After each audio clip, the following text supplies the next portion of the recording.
సంస్కృతి సంపద YouTube channel తరఫున అందరికీ స్వాగతం.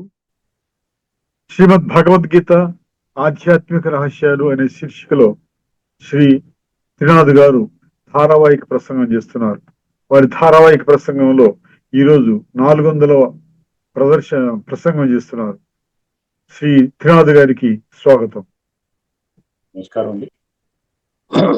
శ్రీమద్ భగవద్గీత ఆధ్యాత్మిక రహస్యాలు ఈ యొక్క కార్యక్రమాన్ని తిలకిస్తున్నటువంటి సోదరులందరికీ కూడా హార్దిక స్వాగతం, సుస్వాగతం, నమస్కారం. ధార్మికము ఆధ్యాత్మికం అన్న విషయాన్ని మనం కూలంకషంగా అర్థం చేసుకునే ప్రయత్నం చేస్తున్నామండి. ఈ రెండింటికి రాత్రికి పగలకున్నంత భేదం ఉందండి. ఇది మాత్రం అర్థం చేసుకోవాలి. ధార్మికము ఆధ్యాత్మికము అనేక మార్లు మీ దృష్టికి తీసుకొని రావడం జరిగింది, ఒకటి కాదు. అర్థమైంది? ధార్మికము అది కేవలం ఒక ధర్మానికి చెందినటువంటి విషయాలు మాత్రమే అక్కడ చర్చించడం జరుగుతుంది. ఆధ్యాత్మికం అంటే విశ్వాత్మలందరికీ, అంటే యూనివర్సల్ అన్నమాట. ఇది రిలీజియన్ అంటే ఒక religion, Hindu religion, Christian religion, Islam religion, అలాగా. అర్థమైందండి? ఇదైతే యూనివర్సల్ అన్నమాట, విశ్వాత్మలందరికీ సంబంధించిన అనేక ఎవిడెన్సెస్ మనకి భగవద్గీతలో దొరుకుతాయి అన్నమాట. 137 శ్లోకాలలో విశ్వము, జగత్తు, లోకము, సర్వము, ఇహ అన్న పదాలు మనకి కనబడుతుంటాయి. అందువలన ఇప్పుడు ముఖ్యంగా మీకు ఒక చిన్న ఎగ్జాంపుల్ చెప్తాను. ఆత్మ అన్న పదము ధార్మికంలో వాడుతున్నాము, ఆధ్యాత్మికతలో వాడుతున్నాం. ధార్మికంలో వాడుతున్నాం, ఆధ్యాత్మికతలో వాడుతున్నాం. ఆధ్యాత్మికము ధార్మికము రెండిట్లో కూడా ఆత్మ అన్న పదం ఉందండి. చాలా జాగ్రత్తగా గమనించండి, దీనేతరాన్ని తెలుసుకోండి. ఎప్పుడైతే ఆత్మ శరీరము వేరవుతుందో, అంటే మనిషి చనిపోతాడు, చనిపోయినప్పుడే కదా ఆత్మ వెళ్ళిపోతేనే దాన్ని మరణం అంటారు, మృత్యు అంటారు. ఇక్కడ ధార్మికంలో ఆ విధంగా శరీరాన్ని విడిచిపెట్టినప్పుడు ఆత్మ ఖాళీగా వెళుతుందండి.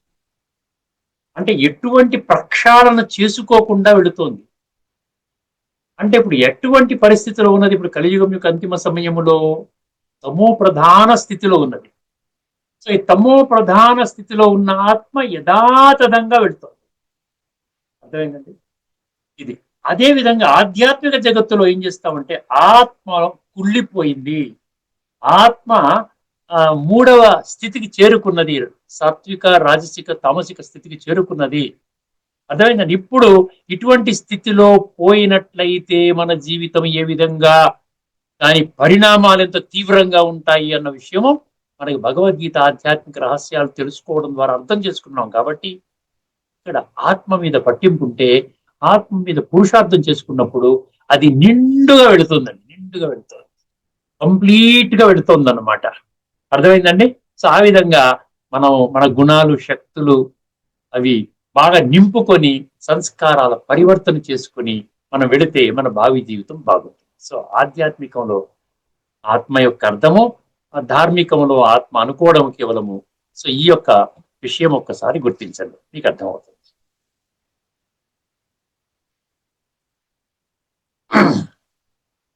ఇప్పుడు మనం రెండవ అంశం కింద మనం యక్ష ప్రశ్నలు తీసుకుందాం. యక్ష ప్రశ్నల్లో 43వ ప్రశ్న, 43వ ప్రశ్న అండి. 43వ ప్రశ్న. ఇది వరకు మనం 342 ఏం చెప్పుకున్నాం? మనము కిం అమృతం అని చెప్పుకున్నాం, కిం అమృతం అని అన్నాం. ఇప్పుడు 43వ ప్రశ్నగా కిం విషం, కిం విషం. అర్థమైందండి? ఏది విషము, ఏది హాని. అర్థమైందండి? విషం అనమాట. ఇదే విషం అంటే ఏంటి? మనం హాని జరుగుతుంది కదా. సో దీనికి యుధిష్ఠిరుడి యొక్క సమాధానము చాలా అద్భుతంగా ఇచ్చాడండి. లోభ విషం అన్నాడు. లోభగుణము విషం అంట. లోభగుణం, లోభమే విషము. లోభం అంటే ఏమిటి?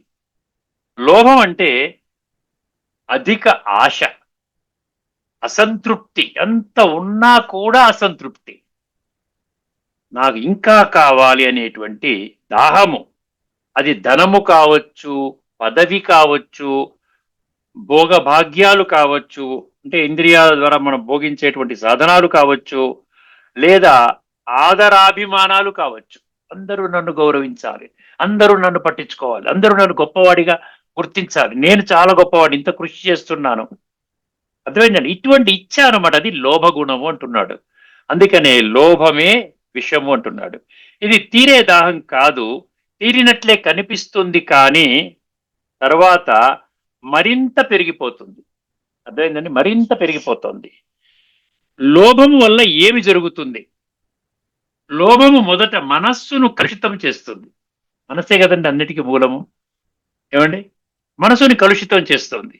తర్వాత మాటల్లో, ప్రవర్తనల్లో, నిర్ణయాలలో అది ప్రకటన అవుతుంది. దానివల్ల సంబంధాల్లో విరహము, సమాజములో అవినీతి, దేశములో దోపిడీ, ప్రపంచంలో యుద్ధాలు. హైయెస్ట్ చిన్న ఇండివిజువల్ లెవెల్ నుంచి ప్రపంచం దాకా వెళ్ళిపోయాడు. ఒక్కసారి లోభగుణం అనేది ఉంటే ఆ విధంగా ఇంకా నాకు ప్రపంచ యుద్ధాలు ఎలా అవుతాయి? ఈ యొక్క ల్యాండ్ కూడా మేము ఆక్రమించుకోవాలి, ఈ పలానా రాజ్యం కూడా మాదే అని చెప్పి యుద్ధం చేస్తాం, ఆక్రమించుకుంటాం. ఇదన్నమాట. పూర్వం రాజులు చేసేవాళ్ళు, ఇప్పుడు దేశాలు కూడా ఆ విధంగా యుద్ధం చేసుకుంటున్నారు. లోభమే దేవతలను, అంటే దైవీ సంస్కారాలు ఉన్నటువంటి మనుషులను అసురులుగా తయారు చేస్తుందంట. మనుషులను ఏమండి పాషాణముగా మార్చే శక్తి. మారడు, నేను చెప్పిందే కరెక్ట్, డబ్బు సంపాదించుకోవాలి, ఈ జీవితం సంపాదించుకునే స్టేజ్ ఇది. ఇప్పుడు సంపాదించుకోకపోతే ఎలాగా? అర్థమైందండి? పొట్ట కోసము కాదు, పెట్టె కోసము. ఆ విధంగా ఎన్నో జనరేషన్స్ కోసం మనం ఆ విధంగా సంపాదించుకున్న అది లోభం. ఇంకా ఏం చెప్తున్నాడు? మనము భావిస్తున్నట్లు విషము అంటే శరీరానికి హాని చేసే పదార్థము మాత్రమే కాదు. విషం అంటే ఏదో విషం కలుపుతారంటే మరణిస్తాడని చెప్తాం కదా, అది కాదంట. అది మాత్రమే కాదు. కానీ యుధిష్ఠరుడు లోభము అంటే ఏమన్నాడు? అధిక ఆశ, స్వార్థము, దాహము, ఇదే నిజమైన విషము. ఎందుకు లోభము విషము? అందులో ఒక 4 పాయింట్లు ఇచ్చాడు. లోభాన్ని ఎందుకు విషముగా పరిగణించాలి? ఆరంభములో మధురంగా అనిపిస్తుందంట. అంటే లోభగుణములో కొంచెం కల్తీ చేసాము, లేకపోతే లంచం తీసుకుంటున్నాము, లేకపోతే ఒకటి మోసం చేస్తున్నాము, దొంగతనం చేస్తున్నాము, డబ్బులు వస్తున్నాయి, బాగానే ఉంటుంది, అలవాటు పడతాం. ఎక్స్ట్రా మనీ, మామూలుగా మన జీతం ఒక 50,000 అనుకోండి, ఇంకో 2 లక్షలు ఎక్స్ట్రా వచ్చింది అనుకోండి, ఏమవుతుంది? మనం ఆ బార్ అండ్ రెస్టారెంట్కి వెళ్ళటం, చెడు సావాసం చేసుకోవటం, డ్రగ్స్ అని ఇవన్నీ ఇటువంటి చేసుకోవటం, ఇవన్నీ చేసుకుని, ఎందుకంటే డబ్బు ఖర్చు పెట్టాలి కదా. 2 లక్షలు వస్తుంది, ప్రతి నెల వచ్చేస్తోంది, ఖర్చు పెట్టాలి కదా. సో ఆ విధంగా స్టార్టింగ్ లో అది కొంచెం డబ్బు వస్తుంది కదా, మధురంగా అనిపిస్తుందంట. అర్థమైందండి? ఆశ ఉన్నప్పుడు ఆనందంలా అనిపిస్తుంది, కానీ తీరని దాహముగా మారుతుంది. రేపటి రోజున మామూలుగా 50,000 వచ్చినప్పుడు ఎంత ఆనందంగా ఉన్నాడో అలా కూడా ఉండడండి. 5 లక్షలు సంపాదించుకున్న రకరకాల సమస్యలతో, అనారోగ్యంతో, గొడవలతో ఉంటాడండి. అర్థమైందండి? అందుకని ఏమంటే తీరని దాహంగా మారిపోతుంది. ఆ డబ్బు రావాల్సిందే. ఇప్పుడు కొన్ని ఆఫీసుల్లో మనం అంటాం కదా, లంచం ఇవ్వకుండా పని అవ్వదు అంటాం. లంచం ఇస్తే నవ్వుతూ చేస్తాడు వాడు, లంచం ఇవ్వకపోతే లేదండి రేపు రండి అంటాడు. కానీ తర్వాత ఏమవుతుంది? దాహంగా మారుతుంది, తర్వాత నాశనము చేస్తుంది. లోభము కూడా అలాగే. ఆశ నెరవేరినప్పుడు ఆనందంలా అనిపిస్తుంది. రెండో విషయము, లోభము మనసుకు విషయమంట. లోభం అనేది మనసుకు విషయమంట. నమ్మకం పోతుంది, ప్రేమ, స్నేహము, బలము విరిగిపోతాయి, కలహాలు, వైరము, హింసకు కారణము అన్నాడు. మూడవది, ఇది మూడవది కదా, 4వది, లోభము సమాజానికి కూడా విషయం. ధర్మభ్రష్టము, అవినీతి, దోపిడి, దుర్నీతులు, యుద్ధాలకు మూలము. సో ఇవన్నీ కూడా మనకేమవుతుందండి? సమాజానికి కూడా చేటు అన్నమాట ఈ లోభగుణం అనేది. సంతుష్టత, దీనికి వ్యతిరేకంగా ఏమొస్తుంది? సంతృప్తి, సంతుష్టత. గీత దృష్టిలో ఒకసారి గీతం తీసుకున్నట్టయితే పరమాత్మ లోభాన్ని ఏ విధంగా చెప్పాడండి? నరకంలోకి వెళతావు అని చెప్పాడు. డైరెక్ట్ నరకానికి ద్వారం అని చెప్పాడు. నరకానికి 3 ద్వారాలు చెప్పాడు. ఒకటి కామము, 2 క్రోధము, 3వది లోభము. త్రివిధం నరకస్యేదం ద్వారం నాశనమాత్మనః కామః క్రోధః తథా లోభః తస్మాత్ ఏతత్రయం త్యజేత్ అన్నాడు. ఈ మూడు నరకానికి ద్వారాలు. తక్షణమే మూడింటిని విడిచిపెట్టండి. అంటే కలియుగం యొక్క అంతిమ సమయం నడుస్తోందండి. లేకపోతే ఇంత గట్టిగా ఘాటుగా పరమాత్మ చెప్పవలసిన పని లేదండి. దీన్ని మనం సీరియస్ గా తీసుకోవాలి. తీసుకుంటే హాయిగా ఉంటాం. నిశ్చింతగా ప్రాణం విడిచిపెట్టే రోజు కూడా ఎలా హాయిగా ప్రాణం విడిచిపెట్టేస్తాం. అర్థమైంది? ఎందుకంటే ఎట్లాగైనా శరీరాన్ని ఇవాళ కాకపోతే రేపైనా, రేపు కాకపోతే ఎల్లుండైనా విడిచిపెట్టాలి. అర్థమైందండి? జాతస్య హిద్రువో మృత్యు.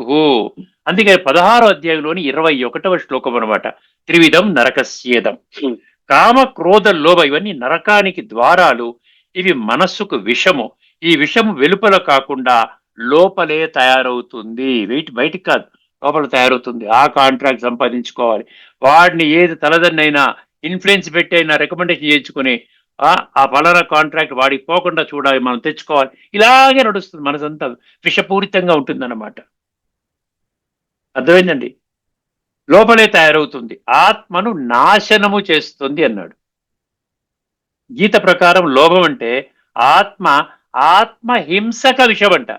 ఆత్మని ధ్వంసం చేస్తోంది, ఆత్మని హింసిస్తుంది, పాడు చేస్తుంది, కుళ్ళబడుస్తోంది. అర్థమైందండి? ఇప్పటికే సంస్కారాలు పాడైపోయి ఉన్నాయి. పరమాత్మ మాట ఇప్పటికీ పట్టించుకోవడం లేదు. ఏదో మనం నడుచుకునే మార్గమే పర్ఫెక్ట్ అనుకుంటున్నాం. ఎటువంటి ఆధారాలు కూడా దానికి లేవు. లేకపోయినా పర్వాలేదు, ఇంకేం చేస్తాము అనుకుంటూ వదిలేస్తున్నాము. దాని పరిణామాలు చాలా తీవ్రంగా ఉంటాయి అంటున్నాడు. అర్థమైందండి? ఆధ్యాత్మిక పరంగా విషయం అంటే ఏమిటి? విషయం అంటే ఏదైతే ఆత్మశాంతి, పవిత్రత, స్వాతంత్ర్యము తెగిపోతాయో, అది ఆత్మశాంతి లేదు, ఆత్మశుద్ధత లేదు, ఆత్మ ఇండిపెండెంట్ గా మనిషి స్వతంత్రంగా ఆలోచించలేడు. ఇది ఎప్పుడైతే తెగిపోతాయో అది విషం. ఉదాహరణకు ఏం చెప్తున్నాడు ఇక్కడ? కామ క్రోధ లోభము మదం ఈ 5 ప్రధాన విషయాలు అంటున్నాడు. ఈ సారాంశ సమాధానం ఏంటి? కిం విషం అంటే లోభమేవ విషం. అంటే ఒక చుక్క కూడా మనిషిని నశింపచేస్తుంది. చూసారు, ఇప్పుడు అమృతంలో ఒక చుక్క విషం వేసినా మొత్తం అంతా విషం అయిపోతుంది. అలాగా మనసులో ఒక్క సంకల్పం చేసిన రాంగ్ రూట్ లో డబ్బు సంపాదించుకోవాలి పోవడానికి మంచి అవకాశాలు ఉన్నాయి. అర్థమైంది? పోలీస్ కానిస్టేబుల్ నుంచి ఉంటాడు, లైసెన్స్ ఉన్నా అదేదో హెల్మెట్ లేదంటాడు, అది ఉంటే ఇంకోటి లేదంటాడు, లేదా పొగొస్తుందంటాడు, ఏదో కారణం చెప్తాడు. వాడు ఒక 500 ఇస్తే నమస్తే పెట్టి వదిలేస్తాడు. అర్థమైంది? ఒక బీజం చేరిందనుకోండి, ఏదో విధంగా ఈ విషయం అనేది చేరిపోతుంది అనమాట. లోభం కూడా మనసును నశింపచేస్తుంది. అందుకే విషముగా పరిగణించారు. ముగింపు సారాంశం: శరీరానికి విషం ఉన్నట్లే ఆత్మకి విషము లోభము. శరీరానికి విషం అయితే మామూలు వేస్తాం కదా, విషం వేస్తే వాడిని చచ్చిపోతాడు. సో ఆత్మ కూడా ఆ విధంగా కృషించిపోతుంది. ఆత్మకి విషమేంటి? లోభగుణం అనమాట. ఇది నశింపచేస్తుంది వ్యక్తిని, కుటుంబాన్ని, సమాజాన్ని, దేశాన్ని, ధర్మాన్ని.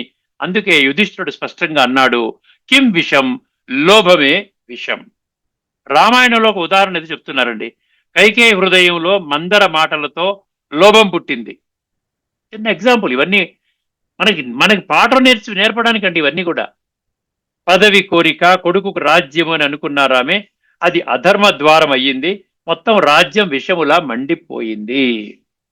లోభానికి యాంటీడోట్ ఏంటి? ప్రతి విషయం అంటే దానికి రియాక్షన్ రాకుండా మనం యాంటీడోట్ అంటాం కదా, దానికి ఏదో అంటారు కదా యాంటీడోటు. దానికి ఏమిటంటే ధర్మము, త్యాగము, సంతోషము, శాంతము, సమత్వము అంటాడు. ధర్మము, త్యాగము, సంతోషము, శాంతము ఇవన్నీ మనకు ఉన్నాయనుకోండి. అంటే ఇవన్నీ ఎక్కడొస్తాయి? ఆత్మిక స్థితి, పరమాత్మిక స్థుతి, స్మృతి, రాజయోగ ప్రక్రియ ద్వారా మనలో గుణాలు, శక్తులు వస్తాయి. వచ్చినప్పుడు ఆటోమేటిక్ గా మనలో ఇవన్నీ అక్కర్లేదు, ఇవన్నీ చాలా చిన్నదిగా అనిపిస్తాయి. ఒక్కసారి మనకి డివైన్ క్వాలిటీస్ అన్ని, మనలో వర్చ్యూస్ అన్ని వచ్చేసాయి అనుకోండి, ఇవన్నీ అవసరం లేదురా, ఇలాగా ఇవాళ కావచ్చు రేపు వెళ్ళిపోతాము, ఇవన్నీ పెట్టుకుని ఏం చేస్తాం, ఆత్మ ఇప్పటికీ కుళ్ళిపోయింది, ఇంకా కుళ్ళబెట్టుకోకూడదు అనుకుంటాం అనమాట. అర్థమైందండి? సో ఆ విధంగా యాంటీడోట్ అంటే ఇవన్నీ మంచి గుణాలు అనమాట. అందుకని గీతలో ఏమంటుందంట? తృప్తి ఉన్నవాడే నిజమైన సంపన్నుడు అంట. సంతుష్టత. గీతలో 12వ అధ్యాయంలోని 14వ శ్లోకం కుండ బద్దలు కొట్టినట్టు చెప్తుంది. ఏమిటండి ఆ శ్లోకము? సంతుష్ట సతతం యోగి యథాత్మా దృఢ నిశ్చయ మయ్యర్పిత మనోబుద్ధి యో మద్భక్త సమే ప్రియ. అటువంటి భక్తుడు నాకు చాలా ఇష్టం అంట. ఎవరి గుణాలన్నీ చెప్పాడు. అందులో మొట్టమొదటి గుణం ఏంటండి? సంతుష్టత.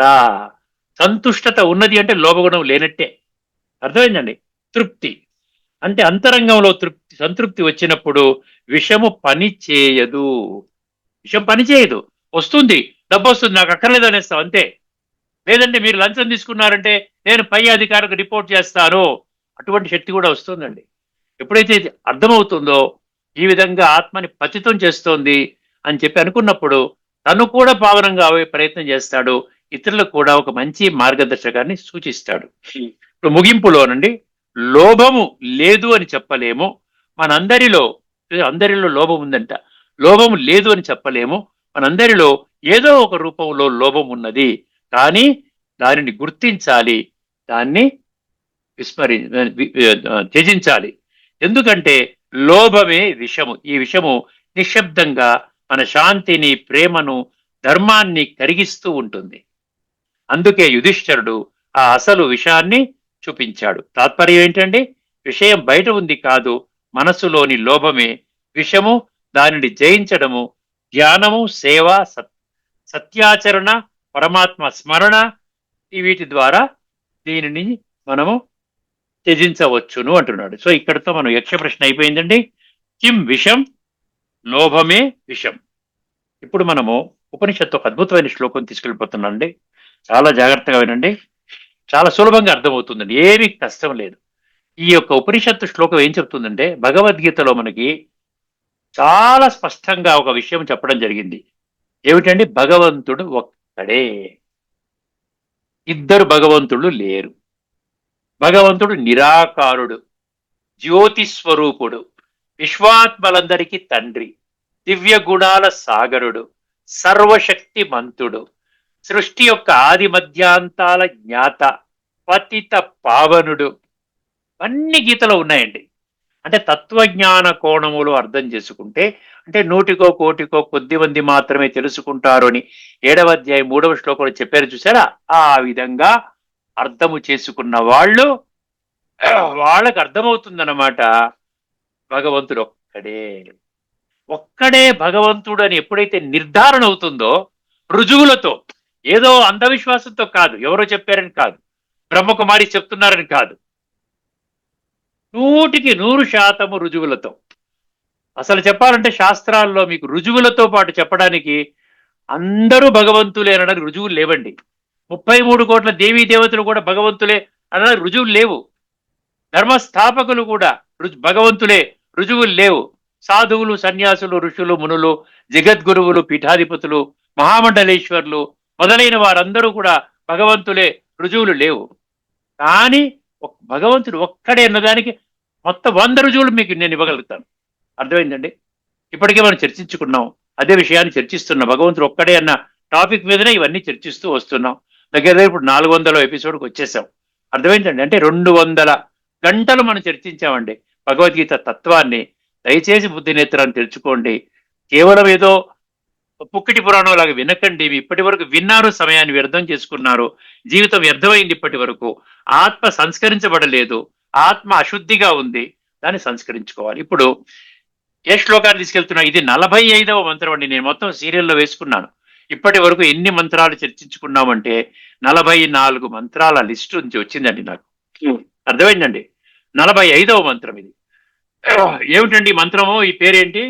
శ్వేతాశ్వతర ఉపనిషత్తు అండి. శ్వేతాశ్వతర రాసుకునే వాళ్ళు రాసుకోవచ్చు. శ్వేతాశ్వతర ఉపనిషత్తు 6.5 6.5 ఇది మంత్రం అండి. ఒక్కసారి నేను శ్లోకం చెప్తాను, తర్వాత పంక్తులు అర్థం ప్రకారంగా చెప్తాను. సమయాన్ని కూడా దృష్టిలో పెట్టుకొని నేను పంక్తులు అర్థం చెప్పేస్తాను, శ్లోకం చెప్పను, సమయాన్ని దృష్టిలో పెట్టుకొని. మొదటి పంక్తి, 4 పంక్తులు ఉన్నాయండి, చాలా జాగ్రత్తగా వినండి. ఏకోహి రుద్రో నా ద్వితీయ ఏకోహి రుద్ర మళ్ళీ చెబుతాను. ఏకోహి రుద్రో నా ద్వితీయాయ తస్తుహో. ఇది ఏమంటున్నాడు? ఏక అంటే ఒక్కడే, రుద్ర అంటే పరమాత్మ, రుద్రుడు అంటే ఈశ్వరుడు, ఈశ్వరుడిని శివుడు అంటారు, జ్యోతి స్వరూపమే జ్యోతిర్లింగం అంటారు. అర్థమైందండి? స్వయంభూ అని ఎందుకంటారు? ఆ జ్యోతి తనంతట తానే వస్తుంది, కానీ ఎవరు కనరు. మామూలుగా దేవీ దేవతలు కానీ దేహదారులందరికీ కూడా తల్లిదండ్రులు కంటారు అంటారు కదా. ఫలానా తల్లిదండ్రులు కన్నారండి ఈ బిడ్డని అంటారు. అది దేహదారులకు వర్తిస్తుంది. పరమాత్మ జ్యోతి స్వరూపుడు నిరాకారుడు, అందుకని స్వయంగా వస్తాడు కాబట్టి ఆయన జ్యోతిర్లింగం అంటారు. ఆయన ఎప్పటికీ ఉంటాడు కాబట్టి ఆయనకి మరణం లేదు, ఎందుకంటే జననము కూడా లేదు. కాబట్టి ఏమంటారు? జనన మరణ చక్రానికి అతీతుడు కాబట్టి, త్రిగుణాలకు అతీతుడు కాబట్టి ఏమంటారు? సదా ఈశ్వరుడు, సదానందీశ్వరుడు, సదాశివుడు. ఈ సదా అన్న పదము ఇంకెవరికి వర్తించరు. మీరు ఎవరికైనా వేసుకోండి, సదా ఆంజనేయ వర్తించదు, సదా విఘ్నేశ్వరుడు, సదా రాముడు, సదా కృష్ణుడు వర్తించదు, ఒక సదా శివకే వర్తిస్తుంది. ఇప్పుడు ఇదే విషయం ఇక్కడ చెప్తున్నాడు. రుద్రుడు అంటే శివుడు అండి, గుర్తుపెట్టుకోండి. రుద్రుడు అంటే రాముడు కృష్ణుడు కాదు, రుద్రుడు అంటే శివుడు. ఏకో హి రుద్రో న ద్వితీయాయతస్తు అంటే ఏమని చెప్పాడు? సారీ, ఒక్కడే పరమాత్మ ఉన్నాడు, ఆయనతో సమానమైన రెండవ శక్తి లేదు. ఆయనతో సమానమైన రెండవ శక్తి అంటే రెండవ భగవంతుడు లేడు. అందులోకి 11వ అధ్యాయంలో 43వ శ్లోకంలో అర్జునుడు ఈ విషయాన్ని స్పష్టం చేస్తున్నాడు. అర్జునుడు స్పష్టం చేస్తాడు, పితాసి లోకస్య చరాచరస్య త్వమస్య పూజ్యశ్చ గురుర్గరీయాన్ నత్వత్ సమో అస్య వ్యధిక కుతోన్యో లోకత్రయే అప్యప్రతిమ ప్రభావ అంటాడు. నత్వత్ సమో అంటాడు, నీతో సమానమైన వాడు ఈ 3 లోకాలలో దొరకడు. అదే విషయం ఇక్కడ ఉపనిషత్తుల్లో, శ్వేతాశ్వతర ఉపనిషత్తులో 6.5లో చెప్తున్నాడు. ఏం చెప్తున్నాడు? భగవంతుడితో సమానమైనటువంటి శక్తి వేరొకటి లేదు. రెండో పంక్తి, ఇమాం లోకాన్ ఈశతే ఈశనీవిహి. ఇక్కడ దీని అర్థం ఏంటి? తన స్వశక్తి చేత ఈ సమస్త మానవ లోకాన్ని, అన్య ప్రాణులను, ప్రకృతిని నియంత్రిస్తున్నాడు. చూసారా? మొత్తం లోకాన్ని, ప్రకృతిని, అందరినీ కూడా నియంత్రిస్తున్నాడంట. ఒక్కసారి చూసినట్లయితే మనము దీనికి ఏం చెప్పాలి? మనకి 7వ అధ్యాయంలో 7వ శ్లోకం, మత్త పరతరం నాణ్యత్ కించిదస్తి ధనంజయ మయి సర్వమిదం ప్రోతం సూత్రే మణిగణ ఇవ. మొత్తం అంతా, ప్రపంచం అంతా, ఈ లోకమంతా ఏ విధంగా ఒక దారానికి మణులు గుచ్చినట్లయితే, గుచ్చి ఆ విధంగా ముడివేసి పట్టుకుంటే మణులన్నీ ఎట్లా అయితే ఒక దారానికి అంటుకొని ఉంటాయో, మొత్తం ప్రపంచం అంతా, చరాచర జగత్తంతా నా అధీనములో ఉన్నది అంటాడు. అర్థమైంది? ప్రతిదానికి గీతా శ్లోకాన్ని నేను రిలేట్ చేసి చెప్పగలుగుతున్నాను. అర్థమైందండి ఇక్కడ? అది రెండవది. 3వ పంక్తి, ప్రత్యంగ జనాంశ తిష్టతి సంచుకోతాం. మళ్ళీ చదువుతాను, ప్రత్యంగ జనాంశ తిష్టతి సంచు కోచాంతకాలే అన్నాడు. దీని మీనింగ్ ఏంటి? మనకి అర్థంతోనే మనకి ఇంపార్టెంట్ అండి. ఏమంటున్నాడు ఇక్కడ? అన్ని జీవులలో అంతర్ముఖముగా స్థితి అయ్యి ప్రళయకాలమున వాటిని తనలో ఏకం చేసుకుంటాడు. అంటే ప్రభవము ప్రళయము అన్నాడు కదా. గీతలో మీకు ఒక మంచి శ్లోకం తీసుకొస్తాను. గీతలో ఏమంటాడు? 9వ అధ్యాయం 7వ శ్లోకం రాసుకోండి. సర్వభూతాని కౌంతేయ ప్రకృతి యాంతి మామికాం కల్పక్షయే. ఒకసారి చెప్తాను ఉండండి. ఏం చెప్పాను? 9వ అధ్యాయంలోని 17వ శ్లోకం, 9వ అధ్యాయంలో 7వ శ్లోకం అండి, రాసుకున్నారు కదా. సర్వభూతాని కౌంతేయ ప్రకృతిం యాంతి మామికాం కల్పక్షయే పునస్తాని కల్పాదో విసృజామ్యం. కల్పక్షయ అంటే కల్పం ఎండింగ్ లో, సృష్టి చక్రం ఎండింగ్ లో వాళ్ళందరినీ నాలో కలుపుకుంటాను. మళ్ళీ సృష్టి ప్రారంభంలో మళ్ళీ వాళ్ళని వాళ్ళ సంస్కారాల అనుసారంగా సృష్టిస్తాను. అదే విషయాన్ని ఇక్కడ ఈ 3వ పంక్తి చెప్తోంది. ఇప్పుడు 4వ పంక్తి చూడండి. సంసృజ్య విశ్వ భువనాని గోప అన్నాడు. దీని మీనింగ్ ఏంటి? సమస్త జగత్తును సృష్టించి పోషించి రక్షించేవాడు ఆయనే పరమశక్తి అన్నాడు. దీనికి శ్లోకం ఏం చెప్తున్నాను? 9వ అధ్యాయంలోని 10వ శ్లోకం చెప్తున్నాను. మయాధ్యక్షేణ ప్రకృతిం సూయతే సచరాచరం హేతు నానేన కౌంతేయ జగద్విపరివర్తతే. నా అధ్యక్షతన ఈ యొక్క జగత్తు మొత్తం అంతా పరిభ్రమిస్తోంది అంటున్నాడు. అదే విషయం ఇక్కడ చెప్తున్నాడు. ఒకసారి సంపూర్ణ భావం చూసి మనం క్లోజ్ చేసుకుందామండి ఎపిసోడ్ని. ఏం చెప్తున్నాడు ఈ యొక్క శ్లోకం? ఈ శ్లోకం చెబుతున్నది, ఒక్కడే పరమాత్మ ఉన్నాడు, ఆయనకు సమానమైన రెండవ వాడు లేడు, తన శక్తి చేత ఈ లోకాలను పాలిస్తున్నాడు. ప్రతి ప్రాణిలో అంతర్యామిగా నివసిస్తాడు. అంటే ఇక్కడ ఒక పాయింట్ చిన్న కరెక్షన్ తీసుకోవాలి. ప్రతి ప్రాణిలో అంతర్యామిగా నివసిస్తున్నాడు అంటే ఆత్మ ఉన్నది. పరమాత్మని పొందే మాధ్యమము ప్రతి ప్రాణిలో ఉన్నది. అంటే ప్రతి మనుష్య ప్రాణిలో ఉన్నది. ఆత్మతత్వాన్ని గుర్తించండి, పరమాత్మతో కనెక్ట్ అవ్వండి. అక్కడ సర్వవ్యాపి అన్న పదం అక్కడి నుంచి వచ్చిందన్నమాట. అర్థమైందండి? ప్రతి ప్రాణిలో అంతర్యామిగా నివసిస్తాడు. ప్రళయ సమయములో సర్వ ప్రాణులను తనలో విలీనము చేసుకుంటాడు. ఇందాక చెప్పాను కదా, సర్వభూతాని కౌంతేయ ప్రకృతి యాంతి మామికం. అదనమాట. లోకాలన్నింటినీ సృష్టించి పోషించే రక్షకుడు ఆయనే. అతడు నిరాకార నిత్య ఏకైక బ్రహ్మ. 10వ అధ్యాయం 8వ శ్లోకం. అహం సర్వస్య ప్రభవో మత్తః సర్వం ప్రవర్తతే ఇతి మత్వా భజంతే మాం బుధా భావ సమన్వితా. మొత్తము ప్రపంచం యొక్క సృష్టి స్థితి లయ అంతా నేను చేస్తాను, మీ బుద్ధి నేత్రం తెరుచుకుంటే స్పష్టంగా అర్థమవుతుంది అంటాడు. అర్థమైందండి? అందువల్ల ఈ శ్వేతాశ్వతర శ్లోకం ఏం చెప్తుంది? 4 విషయాలు చెప్తుందండి. ఒకటి, ఏకేశ్వరత్వం. ఏకేశ్వరత్వం అంటే ఈశ్వరుడు ఒక్కడే. గీతలో 18:61 ఏం చెప్పాడు? ఈశ్వర సర్వభూతానాం. 18:66లో ఏం చెప్పాడు? సర్వధర్మాన్ని పరిత్యజ్య మామేకం శరణం వ్రజా అన్నాడు. సో నేను ఒక్కడే భగవంతుడు, నా యొక్క శరణు పొందండి. 2, అంతర్యామిత్వం అన్నాడు. అంటే ప్రతి ఒక్కరిలో అంతర్యామిగా ఆత్మ ఉన్నది, పరమాత్మ లేదు, ఆత్మ ఉన్నది. ఆత్మ ద్వారా పరమాత్మ ప్రాప్తి, అదనమాట మీడియం. తర్వాత 3వది లయకర్త. మొత్తం కల్పక్షయే అన్నాడు కదా, కల్పం ఎండింగ్ లో మొత్తం అంతా కూడా ప్రకృతి వారిలో కలిసిపోతుంది అంటున్నాడు. కలవటం అంటే అదనమాట, వాళ్ళు పరంధామం చేరుకుంటారు. మళ్ళీ కల్ప ఆరంభంలో మళ్ళీ వాళ్ళ సంస్కారాల అనుసారంగా మళ్ళీ జన్మ తీసుకుంటారు. లయకర్త. తర్వాత ఏమన్నాడు? సృష్టికర్త. లయకర్త కల్పక్షయే, కల్పాదో సృష్టి. అంటే 4 పనులు చేస్తున్నాడు. ఏకేశ్వరత్వం, అంతర్యామిత్వం, లయకర్త, సృష్టికర్త. ఈ భావాన్ని గీతతో పూర్ణంగా అనుసాదించబడింది. ఇప్పుడు ఒక విషయం అండి, పరమాత్మ ఒక్కడే. ఆయన నిరాకార జ్యోతిర్బిందు స్వరూపుడు, దివ్య గుణాల సాగరుడు. ఆయనకి శరీరము లేదు, జనన మరణాలకు అతీతుడు. ఆయన యోగి హృదయంలో అనుభవం అవుతాడు. యోగిగా ఉంటే అనుభవం అవుతాడు. యోగ స్మృతి ద్వారా ఆత్మ పరమాత్మ సంబంధము, సృష్టి యొక్క సృష్టి స్థితి లయకారకుడు కూడా ఆయననే. ఇక్కడతో మనము ఆపేద్దామండి. దాంతో మనం విషయం ఏం తెలుసుకున్నాం? ఈ యొక్క శ్వేతాశ్వతర 6.5 ఏం చెప్పింది? పరమాత్మ ఒక్కడే. భగవద్గీతలో ఉన్న విషయమే ఇక్కడ ఆ విధంగా ధృవీకరించబడింది.